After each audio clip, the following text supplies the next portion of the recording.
So we already have two clips from the CNN interview up on CNN.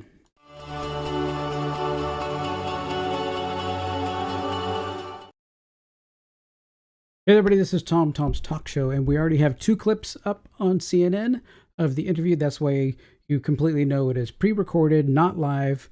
We don't know how many times they've rehearsed and edited and gone through each of the responses. It could be, 10 times until they feel they get it right and puts out the right message, as opposed to a completely unscripted live interview, which is what Trump and J.D. Vance are doing, and RFK Jr.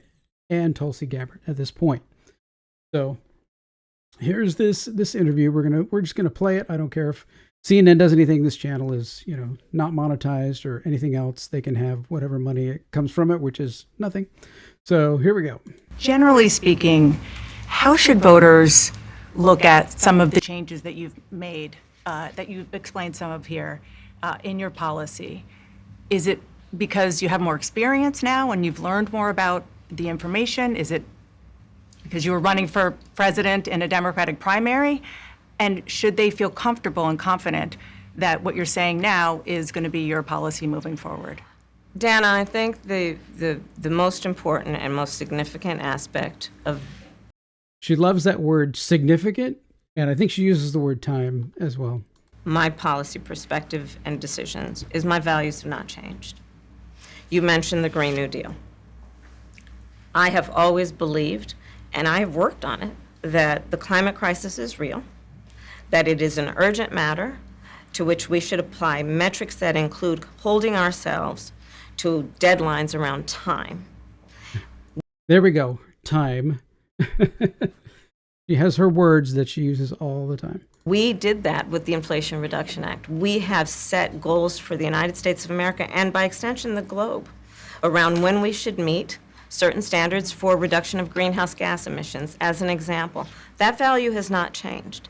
My value around what we need to do to secure our border, that value has not changed. I spent 2 terms as the Attorney General of California prosecuting transnational criminal organizations, violations of American laws regarding the illegal passage of guns, drugs, and human beings across our border.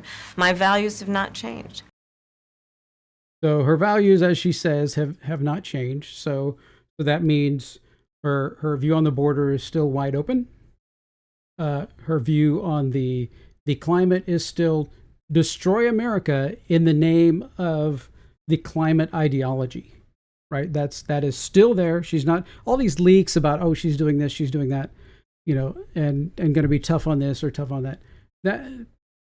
That's leaks. That's not from her. This is from her mouth. And you notice she said the climate ideology for the United States and the world. So she's buying into this globalist community as well. So we're taking the United States, ignoring everyone in the United States, and plugging us into being the ones that have to police the world. So endless wars.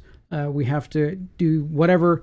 We have to be at bay of whatever the climate accords over in some other country somewhere say, right? We're now giving up our laws and our autonomy to whatever those other countries say in their climate thing. So if they say, no fertilizer in any, farming, boom, we would have to abide by that, right?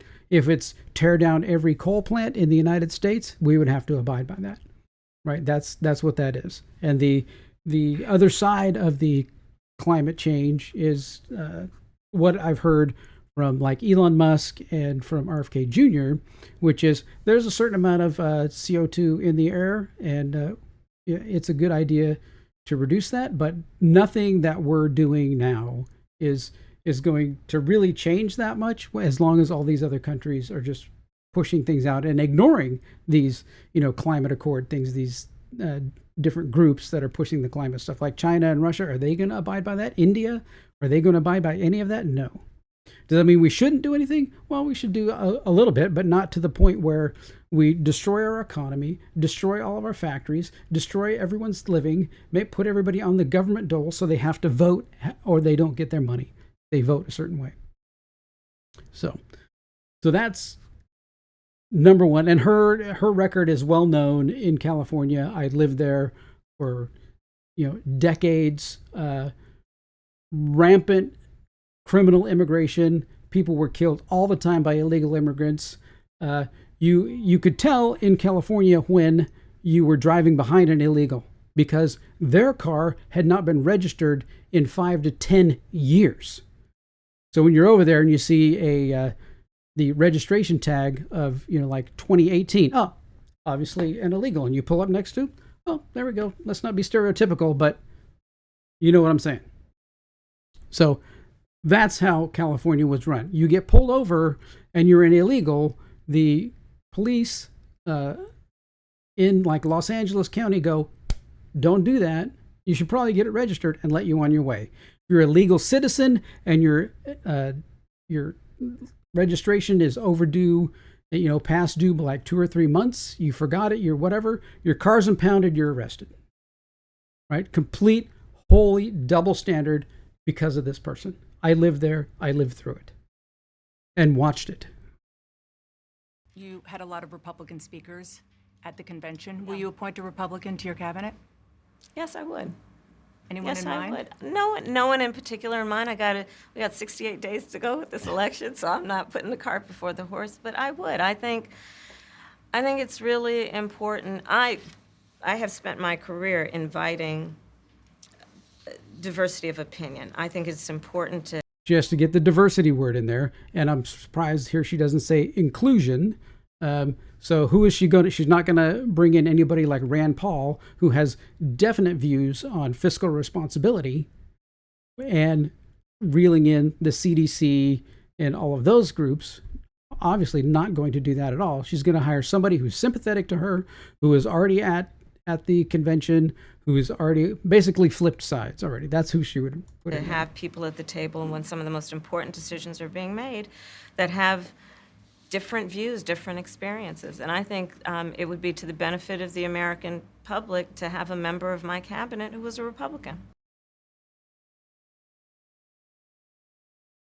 So there you go. Those are the first two clips that are out from this very scripted.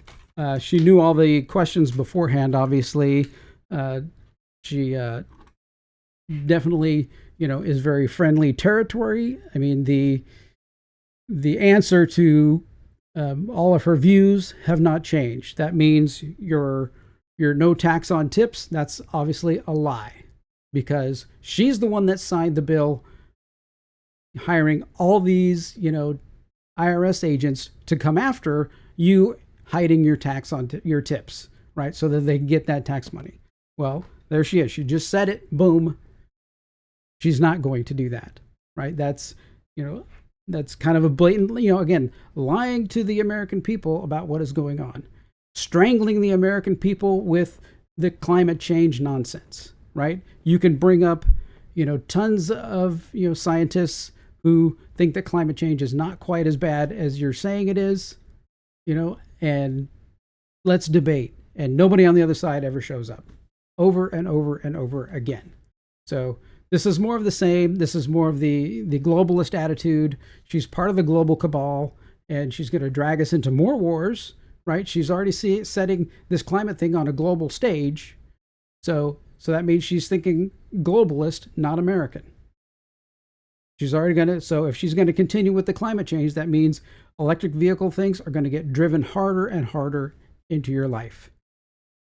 And we're going to have more fires. We're going to have more battery. The price of them is going to skyrocket because we're going to run out of lithium. There's almost no lithium refining capabilities in the United States or the world. It's one of the most toxic mining things in the world that if everybody in the United States was able to purchase a car, the toxicity of mining all of that lithium would destroy the environment and in whole for the entire world. That's truth of what I've read about how much lithium it would take to do all this stuff, right? So she's still on this method. She's still on the same plan, the same everything. And I'm sure many of the other questions, which are, of course, scripted and responses are written for her probably. I'm surprised there's not a, teleprompter behind Dana Bash for her to read. I wouldn't put him against that, past that to do that. All right. There you go. What do you think? Is this good? Is this bad? Are you thinking, oh, everybody's going to love her now, right? No, I think most people's minds have already been made up this far along. The real telltale sign is going to be, real thing is going to be the debate in friendly ground here, answering friendly questions with really no consequences. Never once did Dana Bash interrupt her at any point, like they've been doing to Trump and Vance. Not once. They let her just spew her whatever script that she had. Never really pushed back on anything. Never really said, but, like if she says she's the same, you should have come up and said, but you've, said this, you've said this, you've said you're closing the border. So if you're the same, what does that mean, right? Never did any of that. So it's the scales are so far off, you don't even believe it. All right. Well, thanks for watching. Take care.